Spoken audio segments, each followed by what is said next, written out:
this year, one of my main areas for development has been feedback, both feedback that I give to students, but also feedback that they give to one another. Last year I was finding I was spending quite a long time on peer assessment in class. So students were reading one another's work, giving some feedback, handing it back, and then handing it to me. And what I found was that the peer assessment was taking up a lot of class time and wasn't being as meaningful or having the effect that it should have had. Obviously there's massive value in students looking at one another's works. They can get tips and ideas from how somebody else has written something, and it's really, really helpful that way. So I knew it needed to be staying in the class. I just wanted to look at how it might work a little bit better and be more successful. So this year what I've done is spend a lot of time on training them in how to mark properly. So in the initial few weeks, when they marked an essay, they would pick a marking strategy, such as this one here, or medal and mission, or marking for one thing, or criteria based, or stars and wishes, or video feedbacks. They had a whole load of different strategies at their fingertips.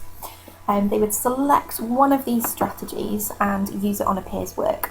What I would then do is mark the work to check that their feedback was accurate. So I'd suggest maybe you're being a little bit too harsh here with your feedback, or actually you're spot on with that comment. So I would mark as much the content of the work as the feedback the students were giving, just to place that value on the accuracy of their feedback and also the detail of it. I then shared really good examples on the website so students could see what it needed to look like, and how to improve their own feedback if they knew they weren't quite getting it right.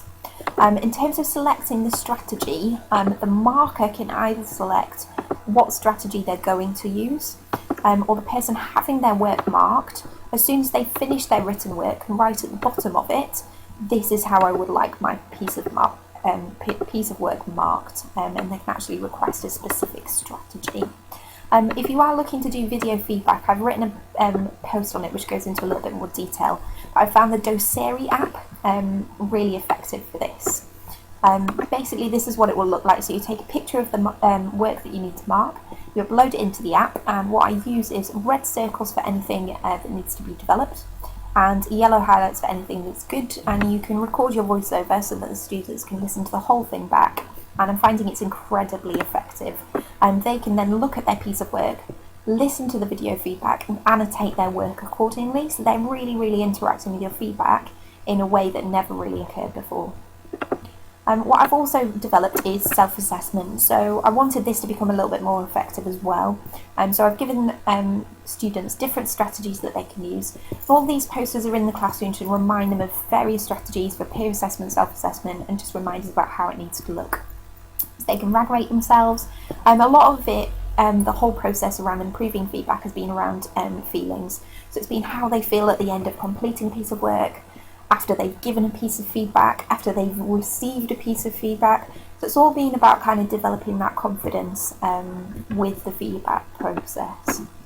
I also have two displays of things they should stop doing and then there's things they should start doing, because some of them have either got into bad habits at school, or my AS learners got into bad habits with me last year because I didn't teach them how to do it properly.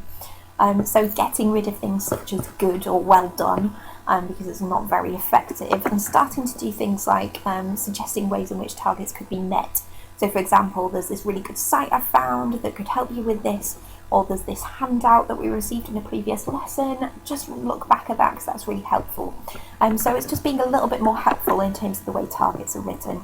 So all of these posters are now displayed in the classroom, and you can get them from my blog here, where you can also read more about my feedback processes in terms of video and fabulous feedback.